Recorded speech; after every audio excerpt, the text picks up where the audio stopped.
Love isn't a game, yet most of us treat our relationships like a high-stakes scoreboard. Every dish washed, every bill paid, and every favor granted is logged in a mental ledger with a terrifyingly high interest rate. But here's the psychological truth we ignore. The moment you start keeping score, you've already lost. In fact, that invisible ledger isn't just killing your intimacy, it is actively draining your bank account. Most people believe that fairness is the foundation of a good relationship. We've been told that a 50-50 split is the gold standard of modern love. But today, I'm going to show you why that perfect balance is actually a trap that leads to emotional and financial bankruptcy. By the end of this, you'll understand the debt-intimacy paradox and the one conversational shift that can save your partnership from the silent killer of resentment. Picture this. It's a Tuesday night. You've had a grueling day at work. You walk into the kitchen to find a pile of dishes. Your partner is on the couch. You wash the dishes, but you do it loudly. You're not just cleaning, you're collecting points. You think, that's 1 for me, 0 for them. Later that week, when a $200 unexpected expense pops up, that mental scoreboard shifts into the financial lane. You hesitate to pay it because you feel you've already contributed more effort this week. This is where the rot begins. Psychologically, keeping score is a defense mechanism rooted in a scarcity mindset. It's called reciprocity anxiety. When we don't feel secure, we track every transaction to ensure we aren't being exploited. We treat our partners like contractors rather than teammates. You begin to view your partner's debt to you as your leverage over them. But here's the twist. In a relationship, leverage is just another word for distance. You might think that tracking every penny and chore keeps things fair, but the human brain is hardwired for self-serving bias.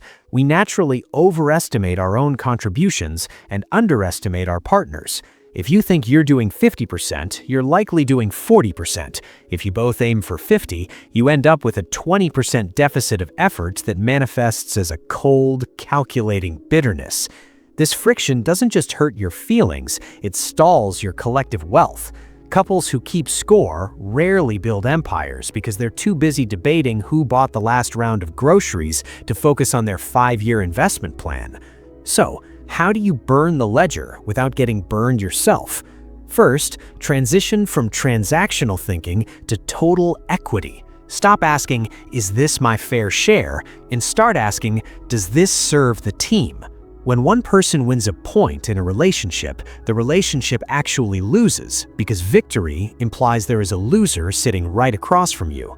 Second, implement the 72-hour grace period. If you feel a debt forming, if you're feeling resentful about a chore or a cost, wait 3 days before mentioning it. Often, the scoreboard is just a projection of our own temporary exhaustion. If it still matters after 72 hours, discuss the system, not the score. Third, adopt radical transparency with the unified fund mentality. Whether you have joint accounts or not, your psychological approach to money must be ours. When you view money as a tool for a shared future rather than a weapon for individual autonomy, the need to keep score vanishes. True intimacy isn't found in a perfect 50-50 split, it's found in the safety of knowing that when you're at 20%, your partner is willing to give 80% without sending you an invoice.